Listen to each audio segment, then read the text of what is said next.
साथियों नमस्कार। मैं आचार्य कुंदन प्रसाद कश्यप आज एक बहुत बहुत बहुत ही एक्सक्लूसिव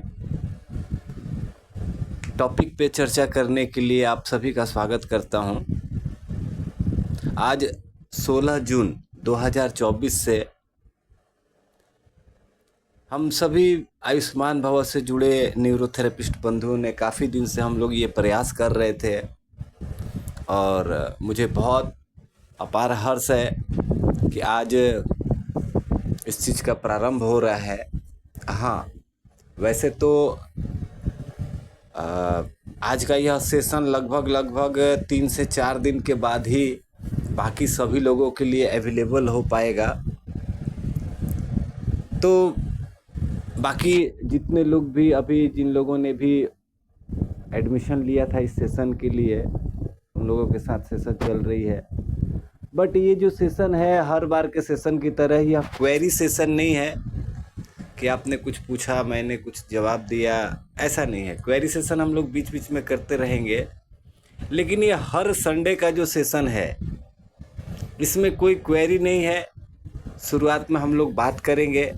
अगर इसमें कुछ क्वेरी रह जाती है तो जब YouTube पे आप ये वीडियो देख रहे हैं तो कमेंट सेक्शन में मुझे बताइए, या डायरेक्टली मेरे नंबर पे आप व्हाट्सएप भी कर सकते हो, उसके ऊपर हम लोग चर्चा करेंगे। तो आखिर हम लोग ऐसा क्या करने वाले हैं अभी? तो सबसे बड़ी बात है कि हमारे पूरे भारतवर्ष में और पूरे संसार में, पूरे विश्व में बहुत ही अच्छे अच्छे और टैलेंटेड न्यूरोथेरेपिस्ट है जिन्होंने ऐसी ऐसी असाध्य बीमारियों को ठीक किया है जिसके बारे में दूसरे पैथी वाले तो सोच भी नहीं सकते हैं। लेकिन फिर भी देखा जाए तो कुल मिला के हम में से 90% न्यूरोथेरेपिस्टों में एक कमी है, और वो है पैथोलॉजिकल नॉलेज।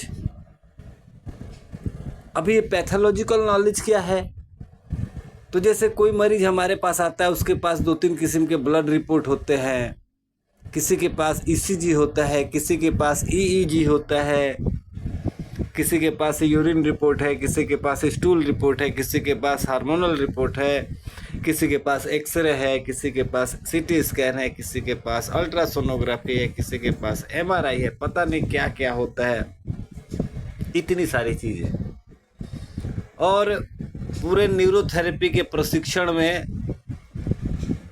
सन 2000 से लेकर के आज 2024, पिछले 24 वर्षों से मैंने न्यूरोथेरेपी को देखा है, तो कहीं कोई प्रयास इस विषय पे नहीं होता है कि कुछ पैथोलॉजिकल जानकारियाँ एक दूसरे के साथ शेयर कर सकें। तो खैर, इसी विश्वास के साथ हमने यह प्रोग्राम प्रारंभ करने का नींव रखा कि आने वाले समय में हम सभी न्यूरोथेरेपिस्ट बंधुओं को इससे लाभ अवश्य प्राप्त होगा। तो चलिए शुरू करते हैं हम लोग सेशन को। इस सेशन में सबसे खास बात ये रहेगी कि हम लोग एक एक करके रिपोर्ट्स के बारे में समझेंगे। तो सबसे पहला जो 80% मरीज, जितने भी मरीज हमारे पास रिपोर्ट्स लेके आते हैं उनमें 80% के पास एक चीज़ जरूर रहती है, वो होता है CBC रिपोर्ट, जिसमें ब्लड के बहुत सारे पहलुओं को दिखाया गया है। CBC रिपोर्ट मतलब कंप्लीट ब्लड काउंट, मतलब ब्लड के अंदर जो जो भी चीज़ काउंट, जो जो भी गिनती के लायक है, उन सबको गिन करके देखा जाए तो वो होता है कंप्लीट ब्लड काउंट। तो अभी ब्लड में गिनने लायक क्या होता है? तो ध्यान से अगर देखेंगे तो ब्लड में 2 तरह की चीज़ है। एक तो जो है लिक्विड प्लाज्मा, उसको गिन नहीं सकते हैं। वो कर सकते हैं हाँ कितना लीटर है, कितना ml है, लेकिन उसको ऐसे काउंटिंग नहीं कर सकते 1 2 3 4। तो इसलिए प्लाज्मा का इसमें रोल CBC में नहीं होता है। CBC में ब्लड के अंदर 3 तरह के कोशिकाएं होती है जिसका जिक्र होता है। पहली कोशिका होती है RBC, जिसको इरिथ्रोसाइट कहते हैं। इरिथ्रो मतलब जिसमें आयरन का अंश आ गया, लोहे का अंश आ गया, उसको इरिथ्रो कहते हैं। तो इरिथ्रोसाइट्स मतलब शॉर्ट में समझ लेंगे आरबीसी, रेड ब्लड सेल्स। दूसरा होता है डब्ल्यूबीसी, जिसको कि व्हाइट ब्लड सेल्स कहते हैं। मेडिकल टर्म उसका है लिम्फोसाइट्स। लिम्फो मतलब क्या होता है? जो भी शरीर में आए, बाहर से या अंदर से, किसी भी तरह की प्रॉब्लम से जो भी कोशिकाएं लड़ती हैं, उनको हम लोग लिम्फ्स कहते हैं, लिम्फ्स। तो इसी लिम्फ्स से बना है लिम्फोसाइट। तो डब्ल्यूबीसी को हम लोग लिम्फोसाइट कहते हैं। और तीसरा जो भाग आता है उसको हम लोग नॉर्मल भाषा में कहते हैं प्लेटलेट्स, या फिर इसको मेडिकल टर्म में थ्रोम्बोसाइट्स भी कहते हैं, थ्रोम्बोसाइट्स। तो आज के सेशन में हम लोग आरबीसी, इरिथ्रोसाइट्स के बारे में डिटेल्स में समझेंगे, गहराई से इसको समझने का प्रयास करेंगे। जरूरी नहीं है एक ही दिन में बहुत सारा पढ़ लेना और कुछ भी ना समझना, उससे अच्छा है एक एक करके, भले ये जो मैंने बताया सीबीसी का सेशन खत्म करने में हमें भले 3 एतवार लग जाए, एक दिन आरबीसी, एक दिन डब्ल्यूबीसी, एक दिन प्लेटलेट्स, तो भी सही है। तो आज के सेशन में हम लोग आरबीसी या इरिथ्रोसाइट्स के विषय में समझने का प्रयास करेंगे। ये तो समझ में आ गया कि ब्लड सेल्स जो होते हैं ये 3 तरह के होते हैं। अब पहला जो टाइप है इरिथ्रोसाइट या आरबीसी वाला सेक्शन, इसमें हमें 7 तरह की चीजें मेनली देखने को मिलती है। इन 7 में से आखिरी के जो 2 होते हैं वो हमारे काम के नहीं होते हैं, बाकी के हमारे काम के होते हैं। तो चलिए समझने का प्रयास करते हैं एक एक करके। आवाज़ को सुनने के साथ साथ आप लोग स्क्रीन पे भी नज़र रखिएगा, स्क्रीन पे भी चीज़ें आप लोगों को दिखेंगी। तो इरिथ्रोसाइट में सबसे पहला आता है आरबीसी काउंट। आरबीसी काउंट मतलब समझ में आ ही रहा है कि पूरे ब्लड में कितने आरबीसी हैं।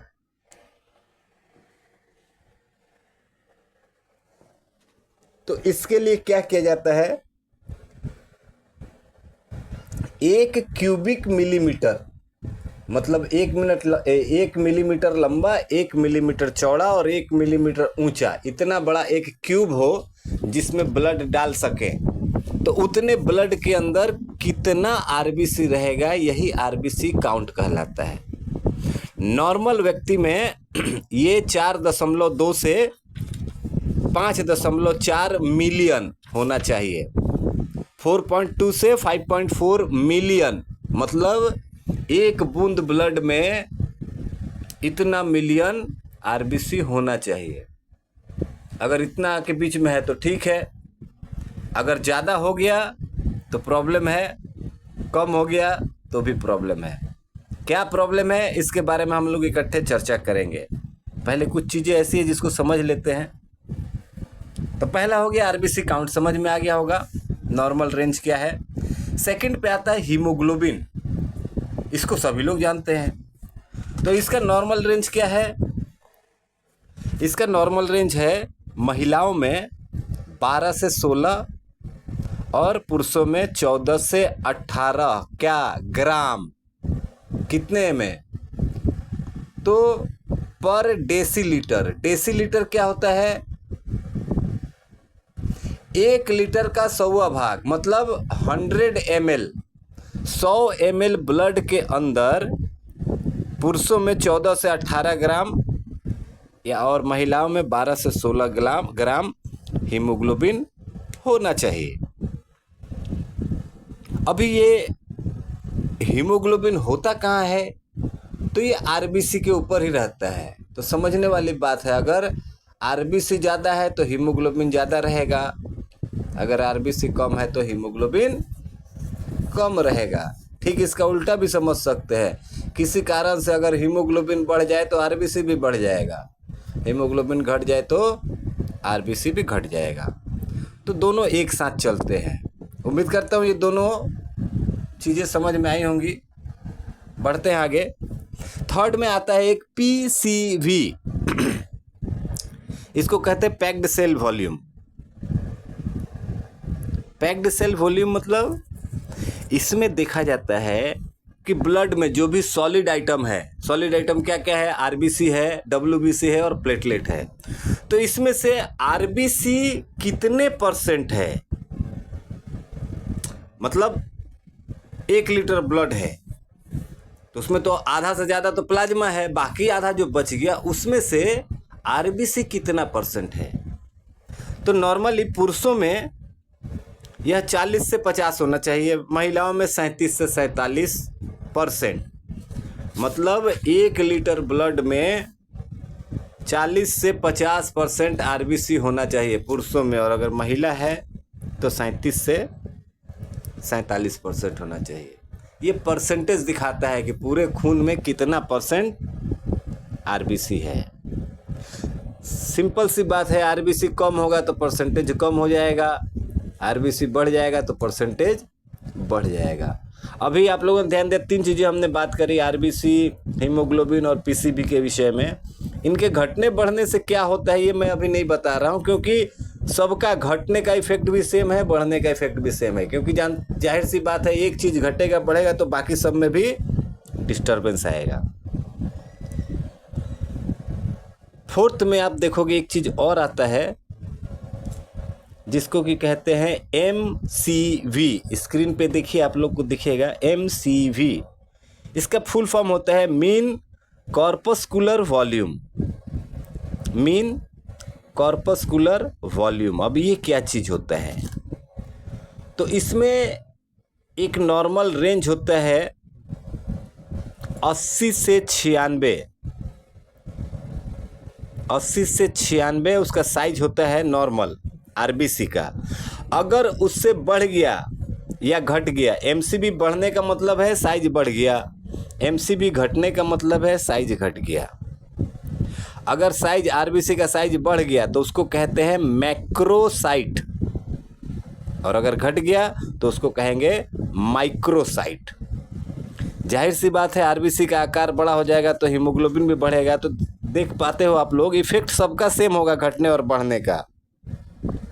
तो बढ़ गया तो मैक्रोसाइट, मैक्रो मतलब बड़ा, माइक्रो मतलब छोटा, छोटा हो गया तो माइक्रोसाइट, बड़ा हो गया तो मैक्रोसाइट। इसके बाद 5वें नंबर पे आता है MCH। MCH, पहला वाला क्या था MCV, अभी है MCH। MCH मतलब मीन कॉर्पस्कुलर हीमोग्लोबिन। पहला क्या था, मीन कॉर्पस्कुलर वॉल्यूम, और अब है मीन कॉर्पस्कुलर हीमोग्लोबिन, जिसका नॉर्मल रेंज होता है 27 से 33, 27 to 33 पिकोग्राम। ये पिकोग्राम बहुत छोटा है, माइक्रोग्राम से भी छोटा है। तो ये क्या हमें बताता है कि RBC के ऊपर, RBC तो एक बहुत बड़ा चीज़ है, उसके ऊपर हीमोग्लोबिन रहता है छोटा छोटा छोटा छोटा छोटा छोटा छोटा छोटा। एक RBC के ऊपर लगभग 27 करोड़ हीमोग्लोबिन रहते हैं, और 27 करोड़ हीमोग्लोबिन होने के बाद भी वो RBC का कितना % है, 27 से लेकर के 33% तक। इससे अगर हीमोग्लोबिन ज़्यादा हो जाएगा तो भी प्रॉब्लम है, हीमोग्लोबिन कम हो जाएगा तो भी प्रॉब्लम है। अब प्रॉब्लम्स क्या होती है ये पहले बात कर लेते हैं, फिर और बाकी जो 2 बचे हैं जो अननेसेसरी है हमारे लिए, उसके ऊपर ज़्यादा बात करना भी नहीं है। ये जो 5 चीज़ मैंने बताया, RBC count, haemoglobin, PCV, MCV या MCH, इनमें से यदि कोई भी चीज़ बढ़ जाए, कोई भी चीज़ बढ़ जाए तो उसको हम लोग कहते हैं पॉलीस्थेमिया। स्क्रीन पे आप देख सकते हो। पॉलीस्थेमिया का सबसे बड़ा सिम्टम क्या है, डिहाइड्रेशन। ऐसे लोगों को प्यास बहुत लगती है। और अगर इनमें से कोई भी कम हो गया, नॉर्मल काउंट से कम हो गया, तो वो हो जाएगा हीमोग्लोबिन की कमी, मतलब ऑक्सीजन की कमी। अगर RBC कम होता है तो भी ऑक्सीजन कम होगा, हीमोग्लोबिन कम होता है तो भी ऑक्सीजन कम हो जाएगा, PCV कम होता है, MCV कम होता है, MCH, कोई भी चीज़ अगर ज़रूरत से कम हो गया तो इसका मतलब ब्लड के अंदर ऑक्सीजन कम हो जाएगा। ऑक्सीजन कम होने का सीधा सा मतलब अनीमिया। तो अगर बढ़ गया तो डिहाइड्रेशन का प्रॉब्लम होगा, पॉलीस्थेमिया होगा, और अगर कम हो गया तो अनेमिया हो जाएगा, ऑक्सीजन की कमी हो जाएगी। इसके अलावा और भी 2 पॉइंट्स आते हैं, MCHC और RDW। But as a neurotherapist मैं कहूँ तो इसके ऊपर हमें बहुत ज़्यादा डिस्कस करने की ज़रूरत नहीं है। तो उम्मीद करता हूँ आज के ये पहला जो कंप्लीट ब्लड काउंट का हम लोग रिपोर्ट देखने का प्रयास कर रहे हैं, इसमें जो सबसे पहला सेगमेंट था इरेथ्रोसाइट्स अर्थात RBC का, ये बहुत अच्छी तरीके से समझ में आया होगा आप लोगों को, उम्मीद करता हूँ। और हो सके तो इसका आप लोग अपने पास नोट बना करके भी रखें, क्योंकि वीडियोज़ है, कभी अवेलेबल है कभी नहीं है। और ऐसे ही अगले सेशन में नेक्स्ट संडे को हम लोग मिलेंगे, तो इस बार हम लोग लिम्फोसाइट्स के विषय में बात करेंगे। लिम्फोसाइट्स थोड़ा सा इरेथ्रोसाइट्स से ज़्यादा टफ है, क्योंकि उसमें 5-6 तरह का सेल्स आता है, 2 कैटेगरीज होती है, तो उसके विषय में भी हम लोग बात करेंगे। तो उम्मीद करता हूँ आज का ये छोटा सा सेशन आप लोग को अच्छा लगा होगा। ऐसे ही बने रहिए आयुष्मान भव के साथ। आप सभी नए लोगों का, पुराने बंधुओं का, सभी का स्वागत है जिन्होंने इस सेशन को ज्वाइन किया। मिलेंगे फिर अगले संडे को यही दोपहर 11 बजे। तब तक के लिए सभी बंधुओं को नमस्कार, जय हिंद।